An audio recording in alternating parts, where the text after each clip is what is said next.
What's up, guys? This is Hatsmane. I'm coming to you with a brand new deck profile this week. And this week, I decided to build a brand new, kind of not really brand new, I guess, version of Dark Magician. But this time, I wanted to throw in Perform Mages with the deck just to see how it went. It actually works pretty well. It's in that, like, for a low tier deck, it's a fun deck. A lot of nostalgia, obviously, because of Dark Magician Girl, and all the Dragons of Legend stuff. But there's some interesting tech choices that I incorporated into this deck, along with the new Dark Renewal that just came out with the new Yugi's World box set or whatever it is, where you get all three of the of Yugi's original decks. So yeah, so let's get into it. I played 3 Dark Magician Girl. I feel like she's the most relevant card.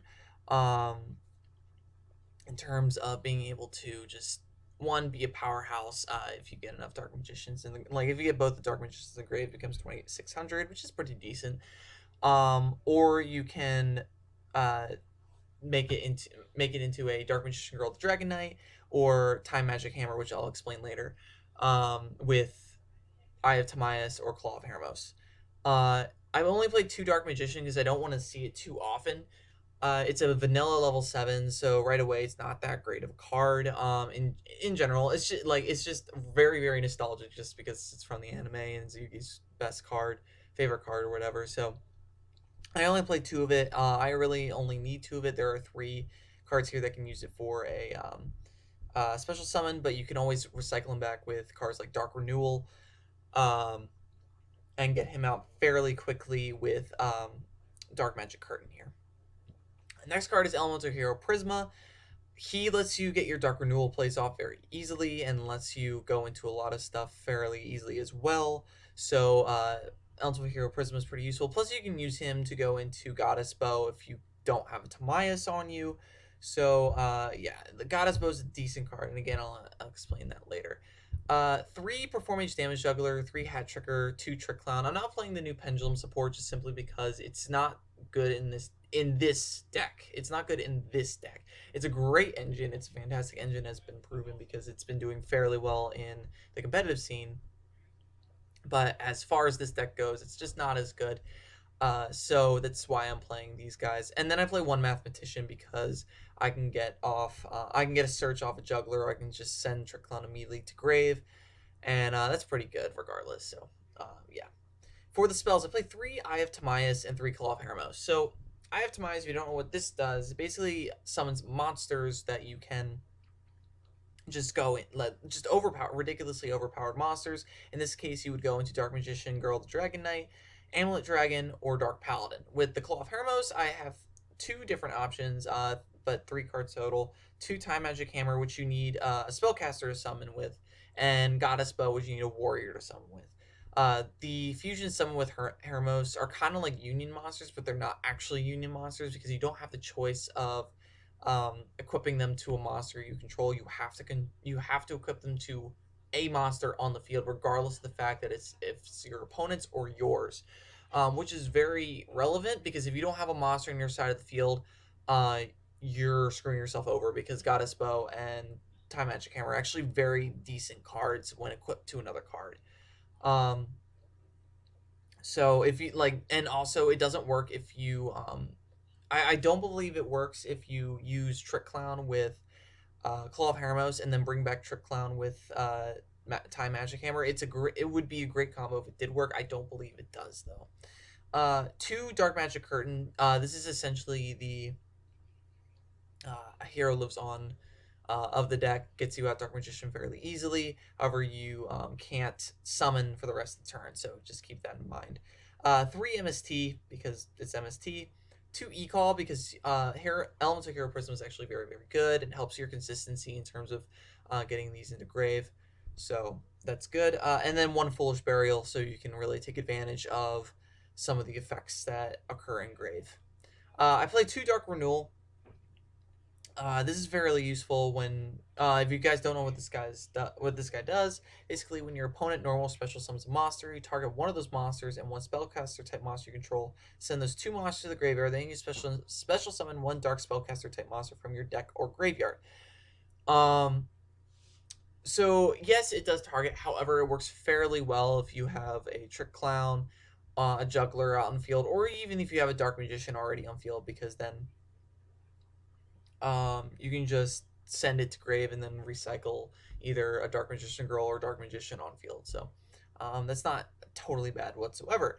For the rest of the traps, 2 Fiendish Chain, 2 Great Horn of Heaven because it's a good card, 1 Bottomless Trap Hole, 1 Solemn Warning, and 1 Compulse. For the extra deck, for the Dragon Fusions, I'm playing 2 Dark Magician Girl, the Dragon Knight. This card is actually very, very good. Once per turn, during either player's turn, you can send 1 card from your hand to the graveyard, then target 1 face-up card on the field and destroy that target.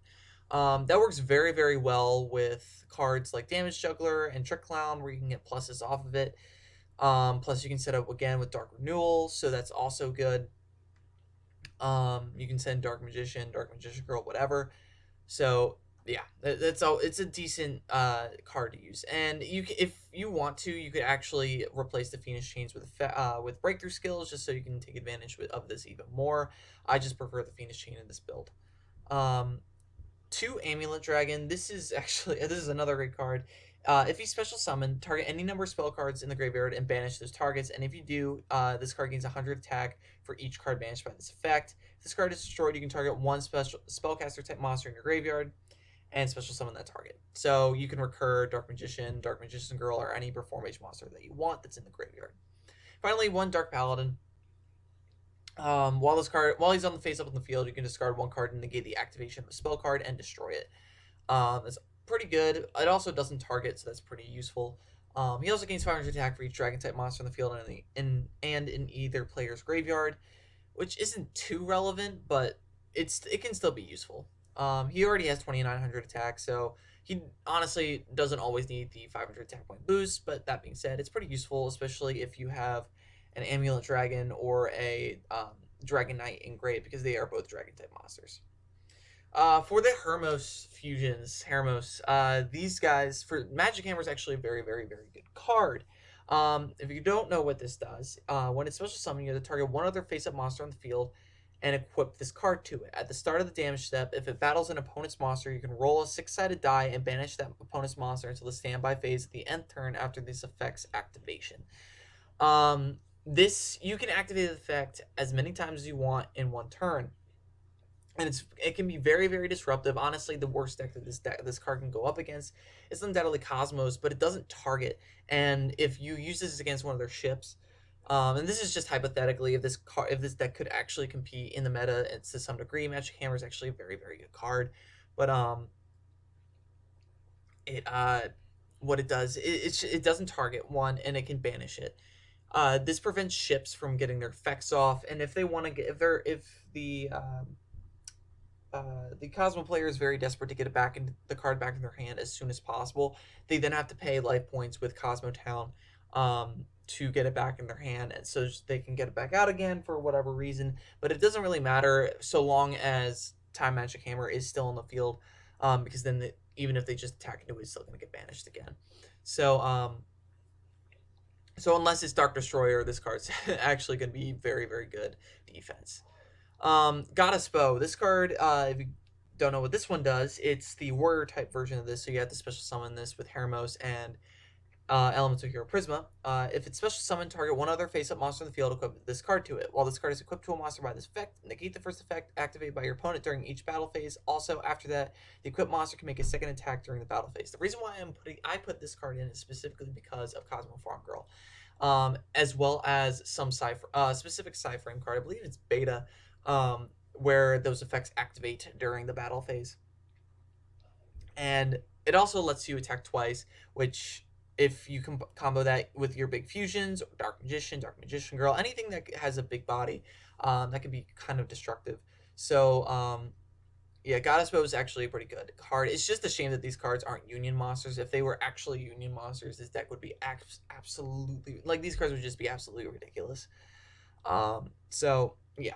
For the rank 4s, because we are playing Perform Mages, and that makes rank 4 plays relevant.